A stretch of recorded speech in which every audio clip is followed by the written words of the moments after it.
Hi friends, welcome to my channel. మీరు అందరూ బాగున్నారు, మేము కూడా చాలా బాగున్నాము. ఈ రోజైతే నేను రొయ్యల పులుసు అయితే చేస్తాను. అది ఎలా చేస్తాను మీరు కూడా చూడండి. వీడియో అయితే చాలా రోజులు పెట్టలేదు మేము, కొన్ని పరిస్థితుల వల్ల. ప్రతి వారం అయితే వీడియో అయితే వస్తుంది. వీడియో చూస్తున్న ప్రతి ఒక్కరు అయితే లైక్ చేయండి, కామెంట్ చేయండి, షేర్ చేయండి. ఇప్పుడైతే మనం వీడియోలకైతే వెళ్దాం. తప్పకుండా సబ్స్క్రైబ్ అయితే చేసుకోండి ఫ్రెండ్స్.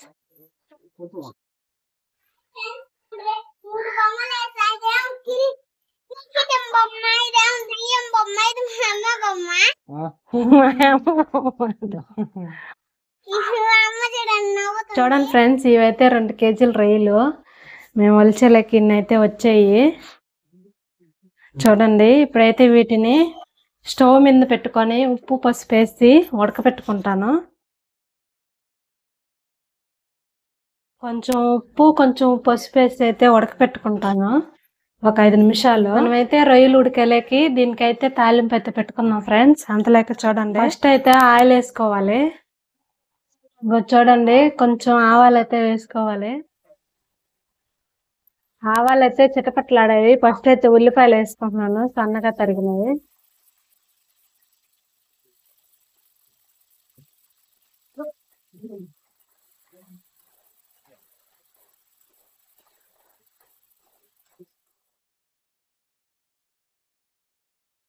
చూడండి ఫ్రెండ్స్, ఉల్లిపాయలు అయితే వేగిపోయాయి. కొంచెం అల్లం వెల్లుల్లి పేస్ట్ అయితే వేసుకుంటున్నాను.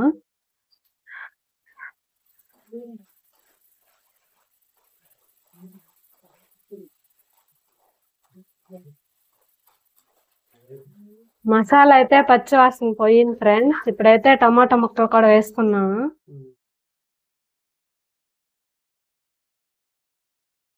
ఇదైతే కొంచెం కొత్తిమీర కొంచెం కరివేపాకు అయితే వేసుకుంటున్నాను.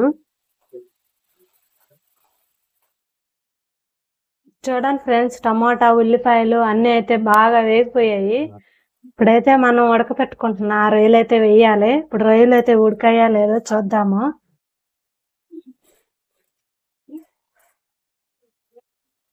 చూద్దురా.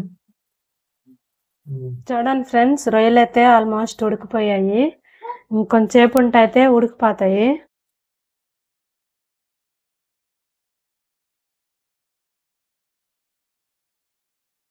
చూడండి ఫ్రెండ్స్, రొయ్యలు అయితే ఇప్పుడు ఇందులో అయితే వేసుకుంటున్నాను.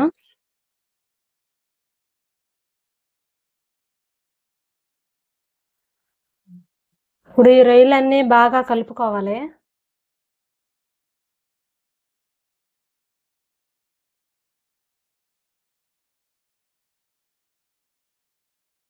ఇప్పుడైతే కొంచెం పసుపు వేసుకుంటున్నాను. అలాగే రుచికి సరిపడినంత కారం కూడా వేసుకుంటున్నాను. ఇవన్నీ వేసుకొని బాగా కలుపుకోవాలి.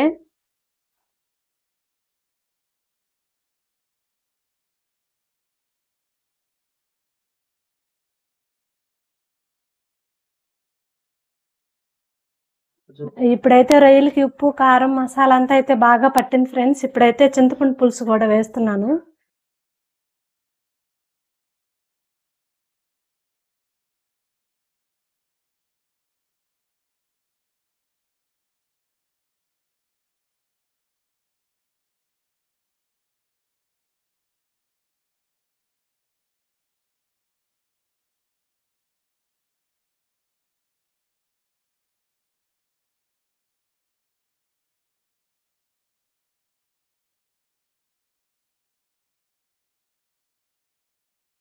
ఇప్పుడైతే ఈ కర్రీని 20 నిమిషాలు అయితే ఉడికించుకోవాలి ఫ్రెండ్స్. మూత కూడా పెట్టేసుకున్నాను ఫ్రెండ్స్. 20 నిమిషాల తర్వాత అయితే చూద్దాము ఎలా ఉందో.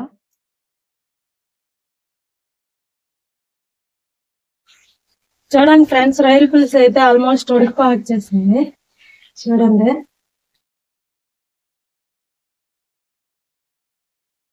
చూడండి రొయ్యలు కూడా బాగా ఉడికిపోయాయి. పులుసు ఉప్పు కారం అన్ని అయితే బాగా పట్టాయి.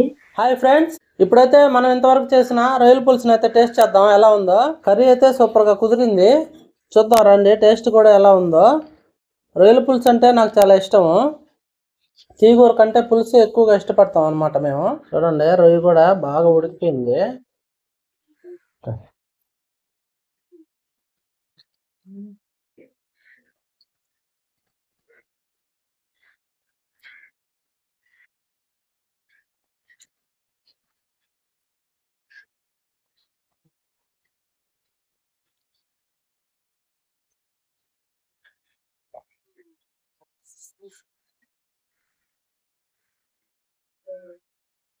టేస్ట్ అయితే ఎక్సలెంట్గా ఉంది ఫ్రెండ్స్. మీరు కూడా ట్రై చేయండి. రొయ్యల పులుసు సూపర్గా ఉంటుంది. అది మన నెల్లూరు స్టైల్లో చేస్తే ఇంకా బాగుంటుంది. ఈ వీడియో మీకు నచ్చినట్లయితే లైక్ చేయండి. మీ అభిప్రాయాన్ని కామెంట్ ద్వారా మాకైతే తెలియజేయండి. తప్పకుండా ప్రతి ఒక్కరూ మా ఛానల్ని సబ్స్క్రైబ్ చేసుకోండి. ఇలాంటి మరిన్ని వీడియోస్ కోసం మా ఛానల్ని ఫాలో అవ్వండి. మరొక ఇంట్రెస్టింగ్ వీడియోతో కలుసుకుందాం. అంతవరకు బాయ్ బాయ్.